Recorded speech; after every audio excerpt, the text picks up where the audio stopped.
Welcome back to the channel, my friends. So I got some news. A couple months ago, I bought my dream car. This beautiful 2017 Nissan GTR. But recently, around sharp turns, I heard a small clicking noise, a metallic clicking.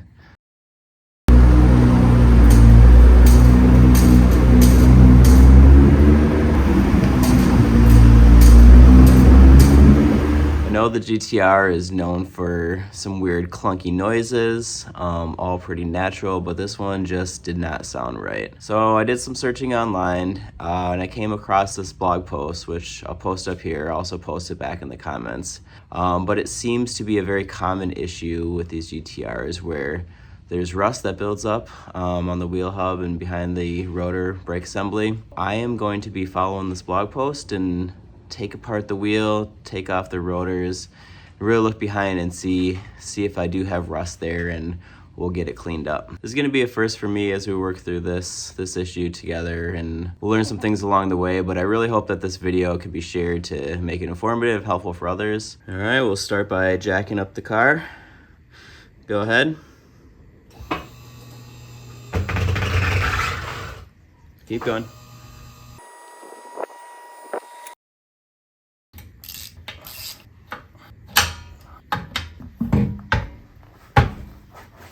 So sometimes in this area right here, apparently there's rust that gets built up. Actually, it looks very clean. For any of you tire experts, I'm curious, what are these spots around the outside? Is that some irregular wear? So taking a look at the brake assembly, you have your brake pad pin. It's holding in your brake pads, top and bottom. And then you have your tie rods with the bolts on the backside. So we're first gonna use a punch to punch this out inwards towards the car, on the top and the bottom. And we're gonna remove these caliper shims right here and right here. And then we'll remove these tie rod bolts.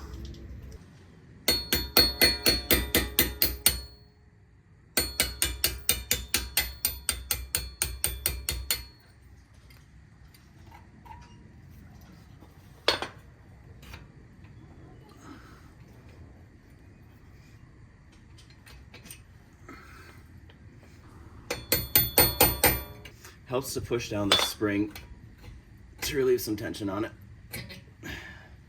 That's two. All right, and then you have the two tie rod bolts right here and right here. These are 13 millimeters. They should not be too tight.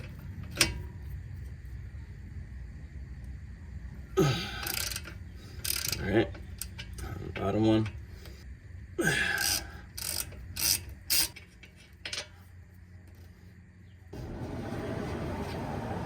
Okay, top one's out. All right, now you can take off these springs. Just pull it forward and pop it up over the tie rod. There you go, there's one. And you can see on here, there's a little mark that says up. That's knowing it's going to the top of the assembly. And then same thing for the bottom one, lift it up.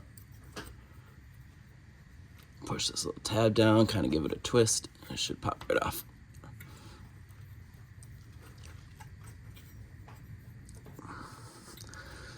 There we go. And here's your arrow right there. I don't know if you can see that. A little arrow pointing down. Now these bolts should just slide out. All right, just give them a little wiggle.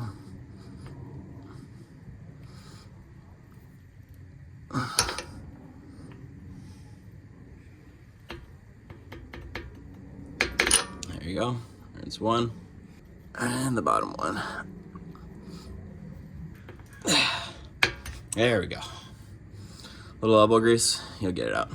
All right, you're also gonna wanna compress the piston slightly so you can get the brake pads out. And so what you wanna do is the tabs of here, push it inwards with both hands on the tops and the bottom to push the piston in.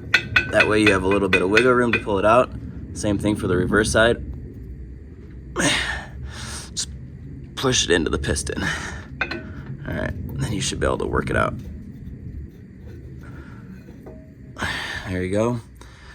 And remember which one is inside and which one's outside. We'll make sure we mark it. And then here. Here's your ABS sensor line. And you got 2 grommets, one right here, one right here. Just gonna pull these out of the bracket. You can just wiggle them. There's 1. Okay, and there's 2, that's loose. Now we'll remove this bolt right here. I'm gonna spray a little WD-40 in here to help break it loose. All right, I'm just gonna put this adjustable wrench on there to help stabilize it. Get on this bolt. Oh, that's tight.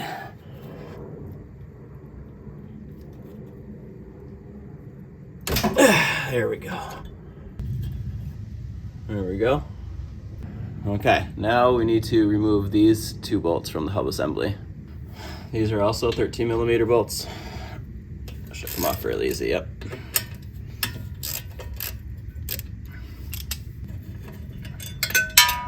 Ah, jeez. Dropping bolts.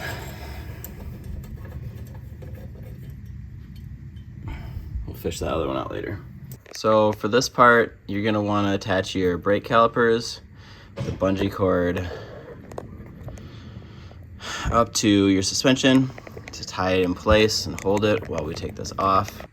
We're now gonna remove the caliper bolts, which is 1, 2, and 3 down here. Start on the bottom, work our way up. The bottom and the top are gonna be a 10mm hex. Here's my cheater bar.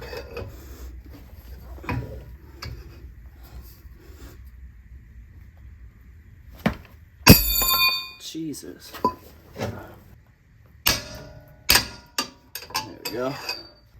All right, that one's loose.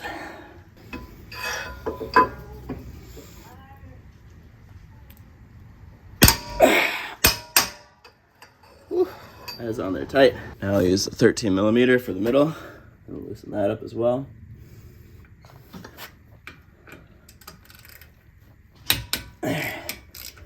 Much easier. Some big bolts. Middle one.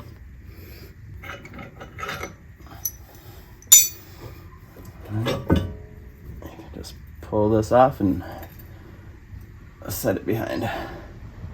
So the previous owner actually put wheel spacers on, which we need to remove that. And so in order to do that, I'm having my son hold the brake pedals to hold it so the assembly doesn't spin. All right, Dexter, go ahead and hold it. There's one loop.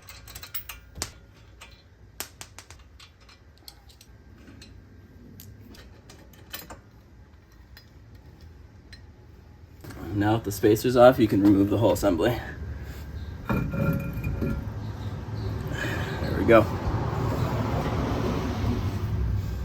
All right, so I'm using brake parts cleaner. We're just gonna spray the entire assembly here.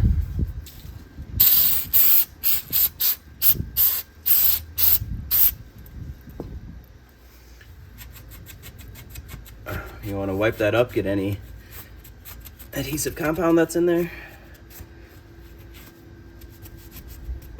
And you can see that rust that's on there. It's quite a bit of rust, surprisingly so. The car only has 33,000 miles on it, so apparently this is a known issue. I'll spray it again on the top.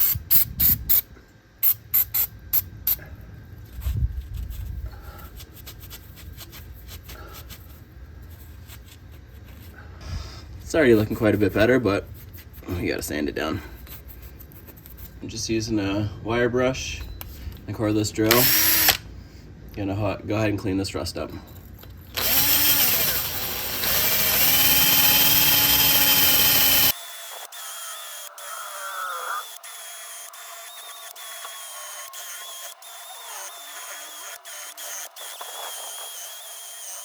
You want to make sure you get inside this hub right here. It's going to be a mating surface.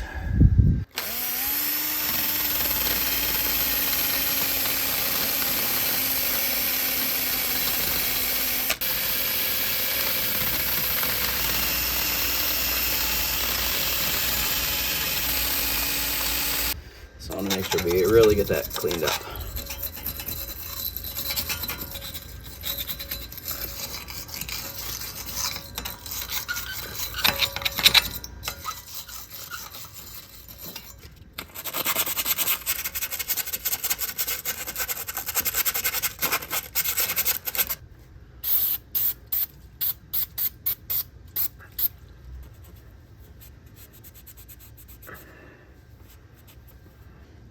Now you can see that's in much better condition than it was before. This is the before, and this is the after. Then we're gonna wanna do the same thing for the inside surface of the brake rotor. First, spray it with some brake cleaner.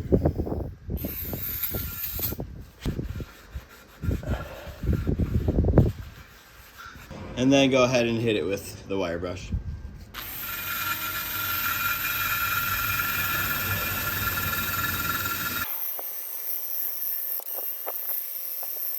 And then like we did with the center hub, you're gonna wanna get the inside here too.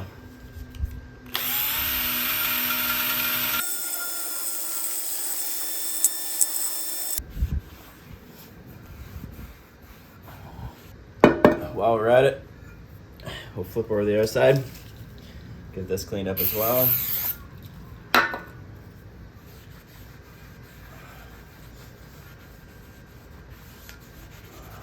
And while we're in here, you can go ahead and just use a little tiny screwdriver or a pick or something just to pop open these cross drilled holes. Remove any carbon buildup that's in there.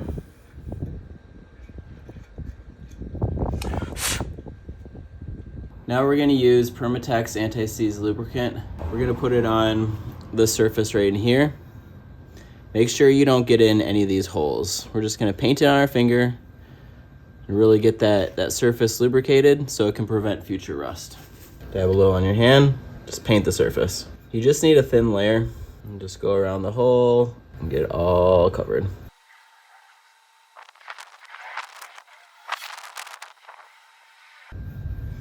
There we go. Happy little trees. Who knew you could do arts and crafts while working on your GTR? Okay, you're also gonna wanna kinda get this center ring right here. Make sure this mating surface is also has the anti-seize compound on it.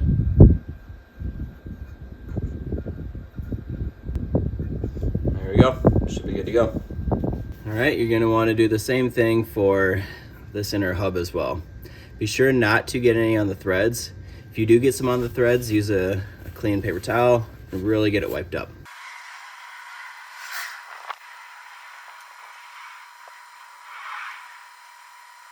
All right, once you got that, you want to do this center mating surface as well. All right, now we can put the rotor back on. All right, I'll line the rotor up where it was before.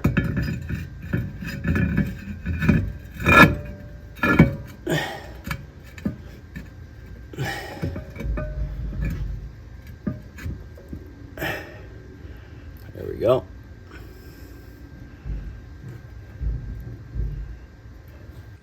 So you see you got two different bolts that hold the caliper assembly on. So the short one is gonna go on the bottom. Longer one goes on top.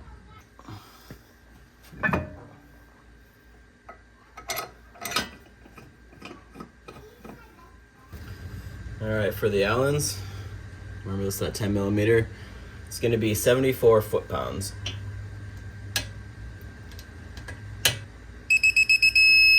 There you go. And then for the 12 millimeter, it's only 12 foot-pounds, so just do that with your hand. Definitely don't over-tighten. Just snug. All right. So we're also gonna wanna put some anti-seize on this backing surface where the pistons are going, as well as on the top here and the top here. This is what's gonna prevent that brake squeaking noise. So those are the contact patches. So just put a light layer on.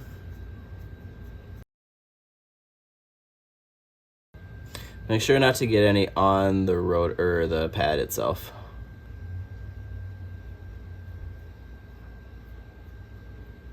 Now we'll put the brake pads in.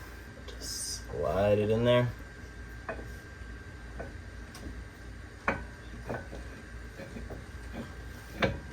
And then for the inner. With all the bolts in there, you can remove this bungee.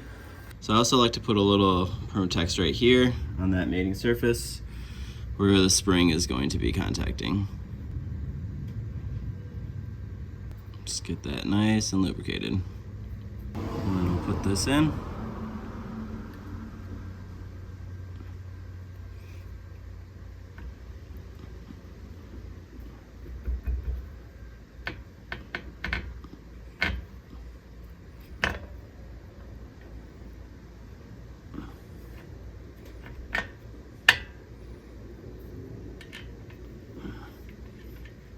And tighten it from the back.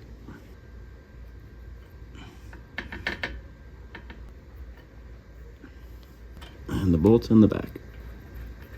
Okay, this one's 13 millimeter. And these ones you definitely don't want to over tighten, so just a hand tightening on these is good. All it's doing is holding the spring in place. Now we're gonna put our springs in. Remember the down arrow pointing down. You wanna get this under there first. Let's see if I can push it up in there. There we go. That'll just hang right there. And the top one with the top arrow, can't really see that, but that's going to be going up. So push this down on it. There we go. Now remember with the pins, you're going to be feeding them from the back. And you're going to want to make sure they go through the spring.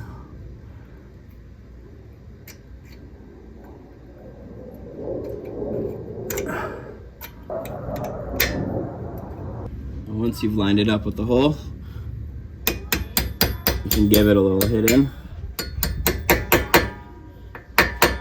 All right, now it's solidly in place. And you're gonna want to push down the spring here so that it goes on the underside.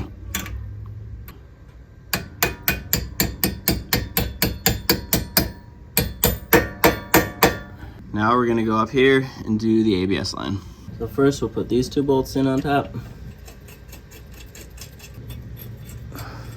Torque those down, not very tight at all.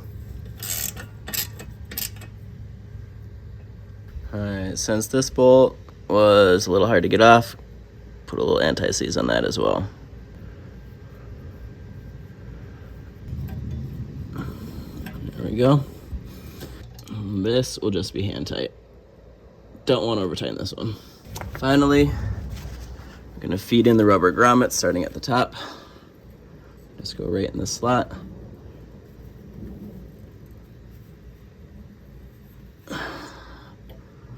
And this one right in here.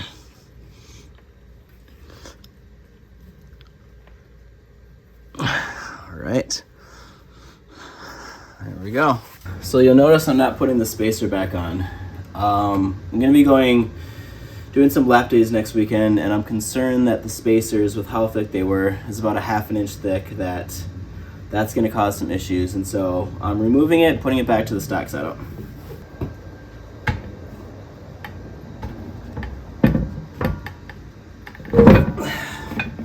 Then we're gonna tighten them down, not all the way, just snug. All right, and then for these lug nuts, it's gonna be 94 foot-pounds. Okay. All right, now we'll down jack it. Check it out.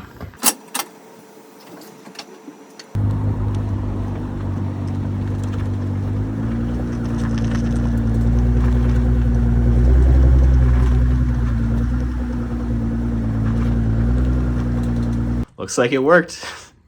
Still surprised. I'm not really sure exactly what's going on that causes that metallic clicking. Like, what exactly is the clicking? But either way, pretty happy that it worked. Hopefully this video helped out you guys. If there's any tips, comments, something I did wrong, something I could do better, please put it in the comments so I can make others aware of those situations. All right, well, hopefully I'm ready for the track day next week, and I'll report back out if we got any issues. Thanks for watching.